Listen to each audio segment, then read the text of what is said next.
Bien le bonjour et bienvenue sur ma chaîne Au Boudoir de Candy Shy. Aujourd'hui c'est pour faire la pile à lire du printemps.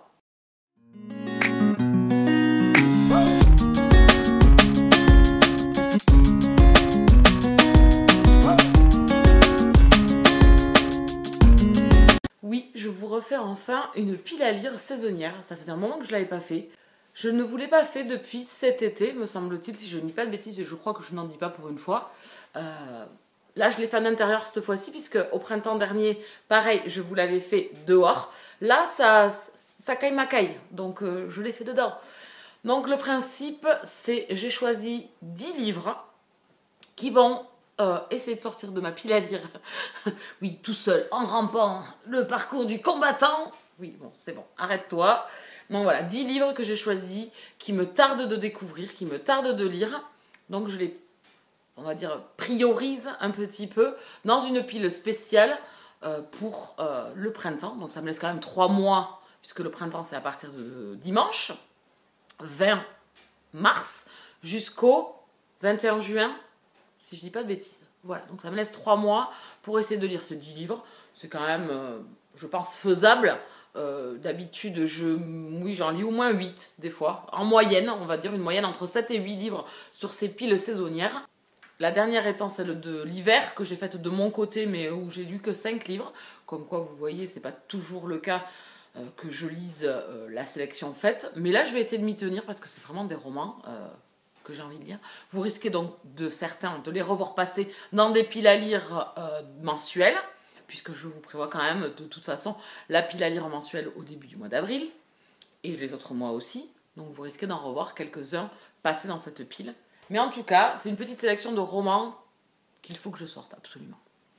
Donc le premier, c'est pour terminer, moi, mon intégrale, c'est Outlander. Le cercle de pierre, donc la saga de Diana Gabaldon. Moi j'ai le dernier, j'ai fait celui-là, La neige et la cendre, qui était pas mal du tout. Franchement, il y a un passage, alors bien évidemment avec Diana Gabaldon il y a des rallonges, ça c'est sûr. Elle aime bien, voilà, elle aime bien la description, elle aime bien vivre avec ses personnages, voilà, prendre son temps, on vit avec eux, hein, voilà. Comme si vous m'accompagniez tous les jours à aller travailler, aller voilà, faire ma petite vie et tout ça. Donc voilà. Donc il me reste les Canons de la Liberté sur cette intégrale-là à lire. Après, malheureusement, j'ai pas les Échos des cœurs lointains. Donc je vais essayer de les chercher en occasion. J'espère que je vais arriver à les trouver en tout cas. Donc voilà, je me prévois dans ce printemps de me lire Diana Gabaldon. J'adore cette saga. Je l'ai commencé en 2012. J'ai regardé. J'ai lu Le Chardon et le Tartan en 2012. Donc ça commence à faire, hein. Voilà, donc il serait temps que je sorte cette intégrale. C'est la dernière que j'ai.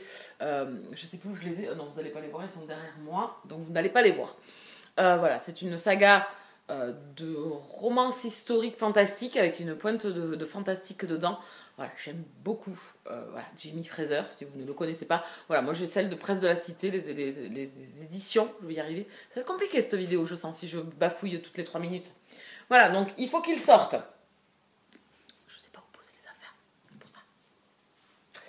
Le second roman, pareil, il faut qu'il sorte parce que j'ai lu le premier tome, c'est une intégrale aussi. Il y a 2 tomes en fait dans Les Piliers de la Terre.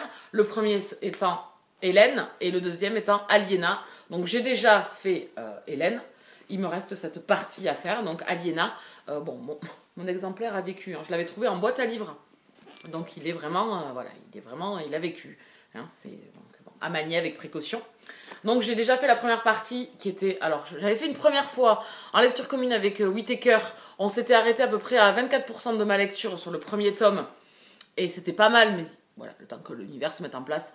Et en fait j'ai arrêté pile au moment où ça devenait hyper intéressant. Les manigances, les complots. Voilà, une époque où la misère est omniprésente.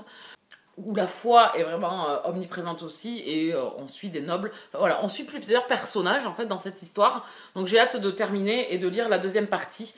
Vu comment ça finit, j'ai envie de savoir comment ça va évoluer pour nos personnages qui sont quand même malmenés.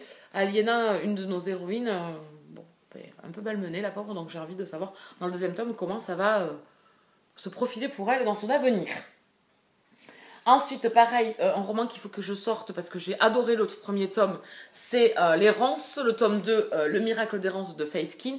Dans le premier tome, on suivait un couple, dans celui-ci, on va en suivre un second. J'ai beaucoup aimé, c'est un univers fantastique, voilà, c'est hyper intéressant, avec des loups. Donc j'ai hâte de découvrir ces autres personnages. Riley est un personnage de cette histoire que l'on a rencontré déjà dans un petit... où on a entendu parler dans le tome 1. Donc du coup j'ai hâte d'avoir son tome. Voilà, Faithkin, c'est une auteure que j'aime beaucoup. J'ai adoré les Chroniques de Rennes et le spin-off Les Chroniques de Férine. Et j'ai beaucoup aimé, j'ai adoré le premier tome. Donc il faut vraiment que je le sorte de ma pile à lire, puisque je l'ai lu il n'y a pas si longtemps que ça. Je l'ai trouvé neuf sur Amazon, pas trop cher. Donc j'ai hâte de découvrir cette suite. Ensuite, un roman que vous avez déjà vu passer, c'est Betty de Tiffany McDaniels. C'est obligé, celui-ci, je vais le sortir. Il est prévu dans Mars au féminin. Je ne sais pas si, là, à l'heure actuelle où je tourne la vidéo, on est le 19 mars. Je ne sais pas si j'aurai le temps de le lire avant de la faire mars. Mais de toute façon, il va se retrouver dans les mois prochains. Dans mes lectures, c'est sûr et certain. Voilà. Que c'est sûr et certain. Je l'ai acheté déjà depuis un petit moment. Il me fait de l'œil depuis très longtemps. C'était Séverine de Il est bien ce livre qui en avait parlé. Donc maintenant, il ne reste plus qu'à et il faut que. Voilà, vous avez tout compris. Donc ici, on est plus dans... Alors, on est plus dans du contemporain avec une petite fille amérindienne où on va suivre... voilà, elle est la 6e de 8 enfants. Voilà, c'est une famille qui va un peu en marge, qui... un peu refoulé, voilà, je pense un peu pauvre. Donc voilà, j'ai hâte de découvrir. Sûrement, je veux pas en savoir plus. Vivement que je le découvre. Ensuite, on continue avec un auteur que j'ai découvert en novembre dernier. C'est Peter May avec L'île aux chasseurs d'oiseaux. Et donc, je me suis procuré le deuxième tome qui est L'homme de Lewis. J'ai hâte de continuer avec ce personnage principal qui m'a énormément plu dans le premier tome. J'ai vraiment adoré ce premier tome. On est avec une enquête policière sur des meurtres. Mais c'est tellement autre chose en fait ce roman. Voilà, on va en apprendre un peu plus sur notre personnage principal qui va nous amener en fait dans son passé, dans ces lieux où il va se retrouver puisque c'est en fait le village de son enfance. Donc on va le suivre. Il a quitté ces lieux depuis très longtemps et on va au fil de ses routes et de ses maisons, de ces lieux, remonter le fil de son histoire et de ce qu'il nous cache en fait. Voilà, et c'était hyper intéressant, je l'ai gobé, donc je me suis procuré le tome 2, j'ai hâte de le lire. C'est du thriller. Voilà. Ensuite, une auteure que j'ai découvert aussi, déjà depuis un petit moment, puisque j'ai lu Le Porteur de Mort en fantasy. On doit se faire le tome 2 en avril avec c'est une lecture. J'ai fait The Missing Obsession, j'ai aussi fait Le Cri du Silence. Donc je continue ma découverte de cet auteur qui est Angèle Aréquin, ici avec Tes Notes Pourpres. J'ai hâte de découvrir ce roman. On est dans un fond musical au niveau de la thématique.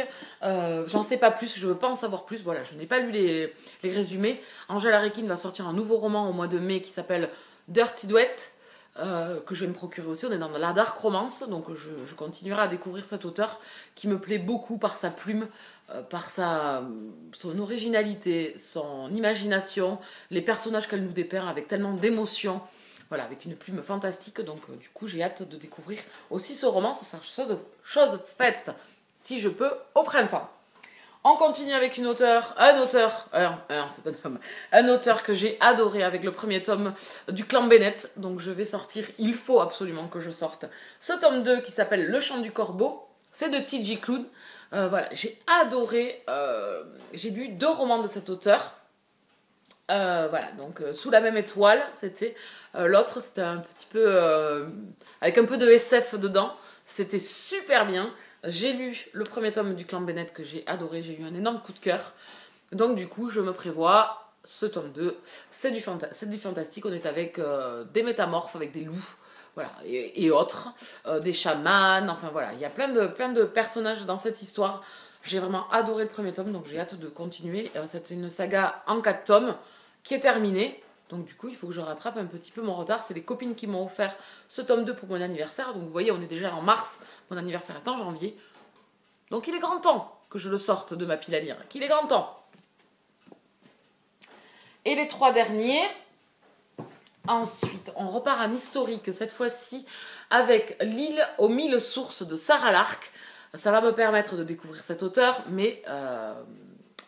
pourquoi je veux sortir celui-ci? Parce que le tome 2 va sortir chez Archipoche et que je l'ai demandé, il sort au mois de mai, je crois. Donc, je me le prévois très prochainement dans mes lectures. On est ici dans de l'historique et on va partir en Jamaïque avec nos personnages. Voilà, une jeune femme qui part se marier, je crois. Voilà, elle épouse un homme et ils embarquent pour la Jamaïque. Donc voilà, dans ces contrées. Sarah Lark est une auteure très connue en historique et il est temps que je la découvre. Et en plus, si je vais lire le tome 2, ça serait bien que j'ai lu le tome 1 avant. Vous voyez le truc un petit peu. Donc voilà, ça sera chose faite. C'est une belle petite bricasse de 550 pages. Donc il n'y a plus qu'à. J'ai hâte de... Pareil, de toute façon, si je les ai mis là, les gars, on se doute bien que c'est parce que j'ai envie de les lire. S'ils sont dans ma pile à lire, c'est parce que j'ai envie de les avoir et de les lire et de les découvrir. Donc il faut que j'arrête de dire ça, on est bien d'accord. On est bien d'accord. Donc ici, l'avant-dernier, c'est Sous un ciel écarlate de Mark Sullivan, que j'ai reçu par Mylène des éditions L'Archipel. Un auteur que j'ai envie de découvrir déjà, un roman que j'ai envie de découvrir, puisqu'ici on est avec un jeune homme avant la Seconde Guerre mondiale, non, pendant la Seconde Guerre mondiale. Il s'appelle Pino, on est en Italie et il devient un des chauffeurs d'un des bras droits d'Hitler. Voilà. Donc comment vous dire que j'ai envie de le découvrir. C'est une romance puisque Pino va tomber amoureux et la guerre va faire que ces personnages, je pense que ça va se compliquer pour eux. Donc comment vous dire que, voilà, hein, Seconde Guerre mondiale, romance, ah ben j'étais là quoi, hein. Voilà, donc j'ai hâte de découvrir ce roman et je veux absolument le sortir assez rapidement. Je l'ai reçu au mois de février, donc il est dans la pile. Et le dernier, mais pas des moindres, que j'ai acheté très récemment aussi, je l'ai acheté au mois de février, c'est Les Fureurs invisibles du cœur de John Boyne, que j'ai envie de sortir aussi. C'est une belle bricasse. Ici, on est avec un jeune homme qui se cherche, qui a été adopté, qui est le vilain petit canard de la famille. Et on va parler d'homosexualité. On va être en Irlande pendant le conflit irlandais. Enfin voilà, il y a plein de thématiques dans ce roman. On est dans une saga bouleversante. C'est furieusement romanesque. Donc comment vous dire que j'ai trop envie de sortir ce roman. Et en plus, là, il y a Séverine de Il est bien ce livre qui est en train de le lire. Donc moi, je l'ai reçu le mois dernier. Enfin, je me le suis acheté le mois dernier. Donc voilà, il faut qu'il sorte. Et je me suis dit, ça serait parfait pour le printemps. Hein, l'éclosion des amours. Voilà, donc du coup, je vais découvrir ce roman également pour le printemps. Voilà, une belle petite pile à lire pour le printemps. J'espère en tout cas réussir. Alors, allez lire tous, j'espère, du plus profond de mon cœur. Mais en tout cas, ouais, j'aimerais bien les lire les 10. Donc il faut que je me débrouille de les mettre dans les 3 mois à venir dans ma pile à lire. Les passer bien évidemment pour essayer d'en lire au maximum, en plus de peut-être les livres en lecture commune que j'ai déjà prévus, peut-être qu'aussi les services presse et tout ça. Donc voilà, essayez de caser ces romans absolument pour ce printemps. Est-ce que vous avez une petite sélection, alors pas forcément saisonnière, mais une petite sélection de romans que vous voulez lire là prochainement, qui vous donne très très envie? En tout cas, j'ai du boulot et je peux vous dire que ces 10 romans, en plus d'autres qui me font également envie, il fallait choisir, me font très envie et j'ai hâte de les lire. Voilà. On en a fini avec cette vidéo. J'espère qu'elle vous aura plu, que vous serez restés jusqu'au bout avec moi. N'hésitez pas à rester sur la chaîne et pour cela à vous abonner, à cliquer sur la petite cloche pour être prévenu de mes parutions. Vous cliquez toutes, comme ça vous avez un petit mail qui vous arrive pour vous dire que j'ai posté, ou ça vous arrive dans vos notifications. N'hésitez pas à mettre un petit pouce pour faire découvrir la vidéo, à partager à la population. Je ne vous en voudrais pas. Non, je vous jure que je vous en voudrais pas. Et en attendant, moi je vous laisse ici et je vous retrouve dans de prochaines vidéos. Bisous câlins!